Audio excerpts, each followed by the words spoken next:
I stopped supporting my brother's family after he said no place for losers. That's why I wasn't invited to Christmas. Now he's losing it.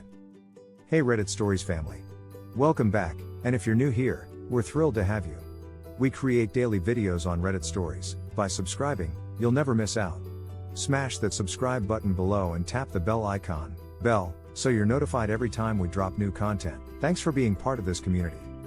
Now, let's dive into today's video. In fact, I was excited for Christmas this year. I wasn't rushing to finish everything at the last minute. For once I had purchased gifts for my parents, my brother Jacob, his wife Kelly, and their children before the first week of December. I even purchased extra presents in case there were any unannounced visitors. I have no idea why, but I had the impression that this year would be successful. I was really taken aback when my mom opened the door and said, "We don't want you here this year," as I was standing on my parents' front porch holding a bag of wrapped gifts in each hand. At first I assumed it was a strange joke. I began to chuckle, but Jacob's voice interrupted her from behind his words. "This is no place for losers. You're really starting to wear on all of us." I simply stood there and gazed at her. My dad was in the background staring nervously everywhere except at me.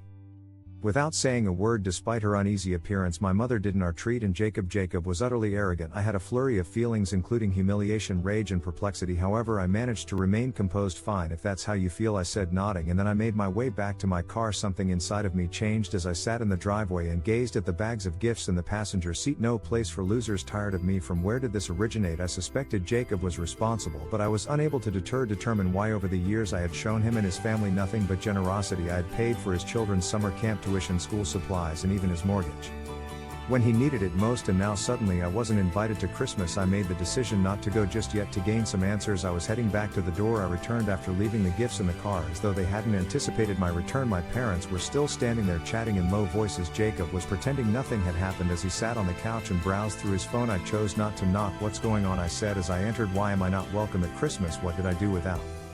Raising his eyes from his phone, Jacob smiled. "You really don't get it, do you? You've been slacking off lately. The kids have barely gotten anything from you this year." Stunned, I gazed at him. "What are you talking about? I've spent hundreds on presents for your kids. They have more presents in the car than anyone else. Last year you did more.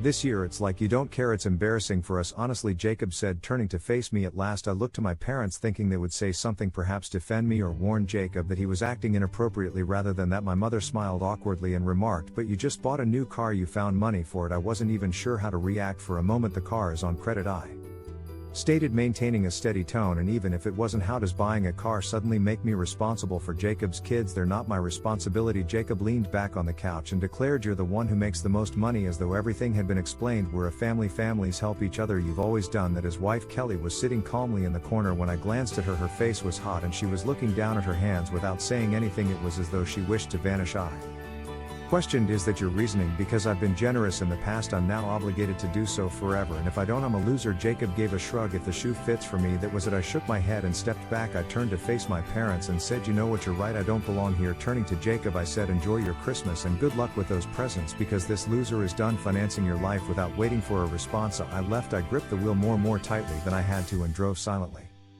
home. I was unable to comprehend it. Was I the villain in this situation? For years I had gone above and beyond for my family, always helping Jacob when he needed it and ensuring that his children never suffered because of his financial difficulties, and now I was a loser for not doing enough. In addition to being unwelcome at Christmas, I spent some time sitting in the driveway after I arrived home staring at nothing. I felt sick to my stomach when I saw the bag of gifts that was still in the van. I had spent weeks choosing the ideal items, considering what my parents would value and what the children would enjoy, and for what I wasn't supposed to be here. It became more apparent to me as I gave it more thought. This went beyond Christmas and gifts. I had been too blind, or perhaps too willing, to notice that this had been developing for years. The fact was that Jacob had always relied on me. He and Kelly had a difficult financial beginning to their marriage. He struggled to maintain a consistent job, and Kelly's part-time job hardly provided for their basic needs, with the assumption that it would only be for a short time, a few hundred here, a few hundred there. I volunteered to help once when they were in danger of being evicted. I assisted with the rent later when their second child was born. I helped with child care a little while became years. However, Jacob always called me first when he was having a bad day. To be honest, I always said yes because I cared for his kids, not because I had to. I didn't want to see my brother and his family suffer, and I didn't want them to be without. In retrospect, I saw that I had produced this dynamic. Jacob relied on me too easily. Because of me, it became entitlement somewhere along the line and ceased to be thankfulness. The final straw was being excluded from my own family's Christmas celebration tonight because I didn't do Enough, I decided I was done when I woke up the following morning with more clarity. Don't help Jacob any longer. No more incessant presence to compensate for his inefficiency. He could decide for himself if he wanted his children to have the items I had given them. Making the choice wasn't simple. Not only would I lose my brother's financial support, but I would also jeopardize my connection with him, his kids, and possibly even my parents. However, I couldn't continue to be treated more like an ATM than a brother and son. They didn't contact me and I didn't contact anyone. Perhaps they received the message, I thought. However, I should have known Jacob wouldn't take it so lightly. New Year's Eve was spent in complete silence. No texts, no phone calls, nothing. My parents, Jacob, and even Kelly didn't get back to me. I was all alone over the holidays for the first time in years. Although I didn't anticipate them contacting me, it was an odd sensation when midnight passed and my phone was still silent. I'll admit that I considered phoning, but every time I did I thought of Jacob's sneer in his statement, "No place for losers." I had been the one keeping things together for years and they had the gall to treat me as though I were a disposable number. I would give them distance if that was what they desired. I started to notice a change by the middle of January. Kelly has always been a reserved individual who shied away from confrontation. However, she unexpectedly texted me one evening. It was succinct and direct. "I just wanted to say I'm sorry. I don't agree with what happened. Jacob won't hear it from me, but I thought you should know." Unsure of how to react, I sat for a while looking at my phone. The fact that someone in the family recognized things for what they were was comforting on the one hand. However, Kelly's apology suddenly seemed like too little too late because she had not spoken that evening. At last I responded, "I appreciated Kelly, but this isn't something I can just move on from." I didn't mind that she didn't continue the topic. The surprise visit. Then in early February, Jacob unexpectedly arrived at my residence. When I heard the knock on the door, I was in the middle of a work meeting. I initially disregarded it as I wasn't expecting anyone. However, the knocking continued. Jacob was there when I eventually opened the door and he looked more UNC and irritated than I had ever seen him. Before I could stop him, he remarked, "We need to talk," and went inside. I folded my arms. "What's this about?" He was direct and concise. "You need to stop acting like this and start helping out again." I laughed because I couldn't believe he meant it, not because I thought it was amusing. "Helping out? You mean pay for your life? I told you I'm done with it." He gave me a scowl. "You're the one with the money. Do you know how hard it's been for us since you decided to act like this? The kids barely have what they need. Kelly's trying to keep it together, but we can't do it without your help." What I was hearing was unbelievable. "Are you listening to yourself right now? You're a grown man, Jacob. You have a wife and children. If you need more money, go out and earn it. It's not my job to solve your problems." He retorted, "You've always helped before. Why are you being so selfish now?" "Selfish?" I said again. "You want to talk about being selfish? Let's talk about how you lied to our parents about me, turned them against me, and then banned me from Christmas because I didn't spend enough on your kids, and now you're here asking for more. You've got some nerve." "Jacob," I interrupted him by raising a hand before he could say anything further, "we're done here. I'm not giving you another dime, and I don't want to hear from you again until you figure out how to act like an adult." He glared at me as he stood there for a while before hurriedly leaving. I assumed that would be the last of it. For a while, once Jacob stormed out, he would grumble to my parents, but he would soon realize that I wouldn't give up. I was mistaken. I received a call from an unfamiliar number 2 days later. I wouldn't have answered normally, but I felt compelled to do so. "Hello," a man's voice said. "Is this Michael?" "Yeah, who's this?" "This is Mark Dawson. I'm a lawyer. I represent a client who has recently expressed concern about certain financial matters involving your family. Do you have a moment to discuss them?" I went cold. "An attorney? What are the financial issues?" In an unduly courteous tone, he stated, "I can't go into detail over the phone, but it involves financial contributions you've made to your brother Jacob and his family, specifically your use of those contributions. Would you be willing to come to my office for a discussion?" I was at a loss for words. There were a lot of options in my head, but none of them were good. Had Jacob borrowed money under my name? Was he up to no good with my information, or was this a last-ditch effort to scare me into handing him money once more? "Who's your client?" I inquired at last. There was a moment's silence. "I'm afraid I can't disclose that right now, but I assure you this is not a lawsuit against you. It's more of an investigation." I consented to a meeting against my better judgment. My curiosity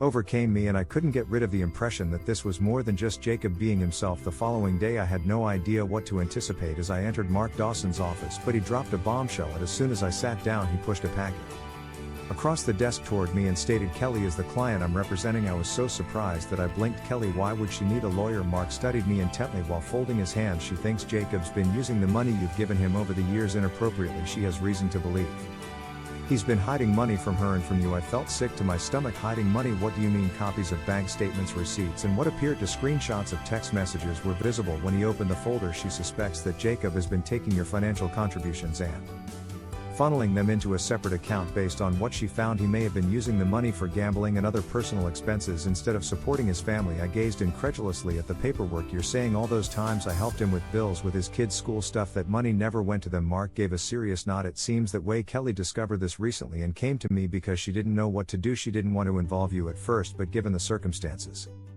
She thought you should know what I was hearing was unbelievable all along. Jacob had been deceiving me by spending money I believed would benefit his family on unspecified expenses for not recognizing it sooner. I wasn't sure if I should feel deceived, angry, or just foolish. My voice was strained as I questioned, does Kelly have proof? Take a look for yourself. Mark nodded and moved the folder closer to me. The proof.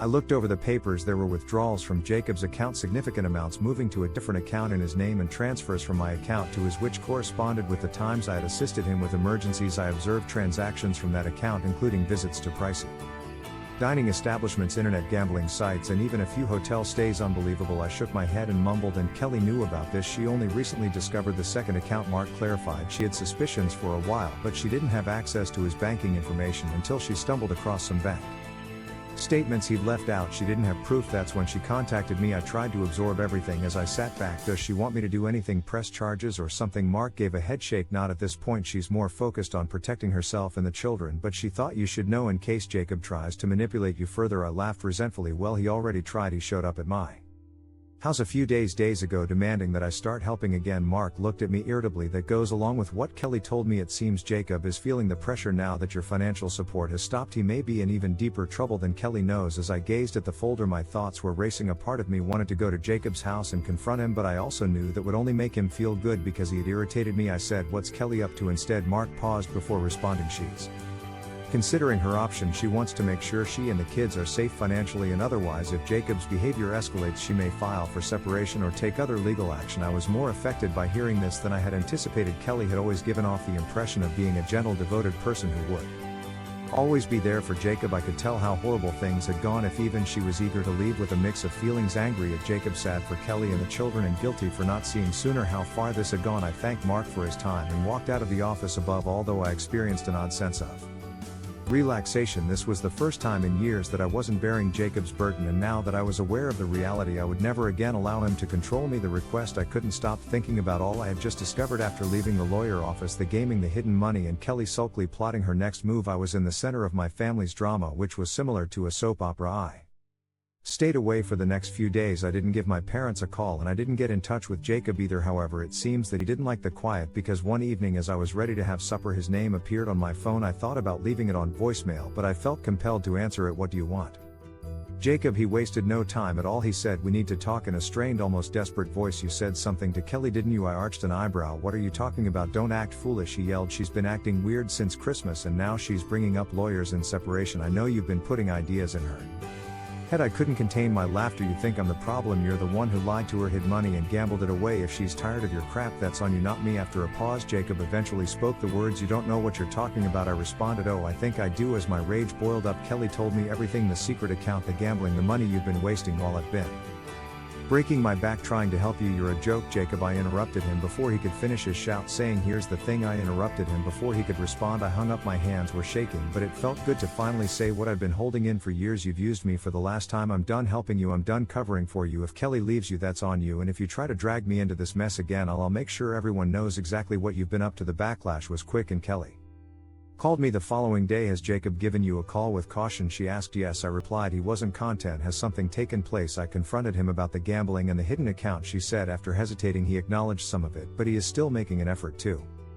downplay it. Are you all right? I inquired. Despite not hearing it, she answered, I'm fine. But she was sick of defending him. The children are worthy of better. I knew things were terrible between them, but hearing her say that felt like the beginning of the end, and it impacted me harder than I thought it would. Whatever you decide to do, you have my support, I replied. Thank you, she said softly, and I apologize for everything. The way we treated you over Christmas wasn't fair. I ought to have spoken up sooner. We spoke for a while, and when we hung up I felt a weird sense of closure. Although Jacob had ruined our relationship, Kelly and the children weren't my enemies, and I wouldn't be angry with her if she had the courage to confront him. Nevertheless, I couldn't get rid of the feeling that Jacob wasn't finished causing trouble. Kelly sent me a brief text message a few weeks later consisting of only 3 words. We're going today. She told me she was moving to another state with the kids while Jacob was out of town on a business trip, which I figured was just another excuse for gambling, and that she had packed up their belongings, rented a moving van, and left without telling him, at least not until she had everything sorted out legally. I called her right away. I just couldn't stay any longer. She stated gently, I can't keep pretending this is normal. What about everything, even the rent? Sincerely interested in how she was doing, I inquired. I was hoping you could help me with that just for a little while, she said after a pause. As much as I hate to Ask say no more. I said I'll take care of it. So yes, I did end up helping her and the kids, but for the first time in years I felt like I was finally doing the right thing and not being used. When Jacob returned home to find the house deserted, he naturally went completely mad and called me to vent about how I had ruined his life and turned Kelly against him after letting him vent for a while. I said perhaps this wouldn't have occurred if you had spent more time as a husband and father and less time gaming. I hung up after saying, but hey, good luck with that. The children are adjusting to their new school. Kelly has secured a stable career and she is at last beginning to feel in charge of her life again. I've heard that Jacob continues to blame everyone but himself, but in all honesty it's no longer my problem then, if you can call it that. You have your happy ending. Thank you for watching. If you haven't subscribed yet, please do so and hit the notification bell to stay updated with more shocking real life stories happening around you.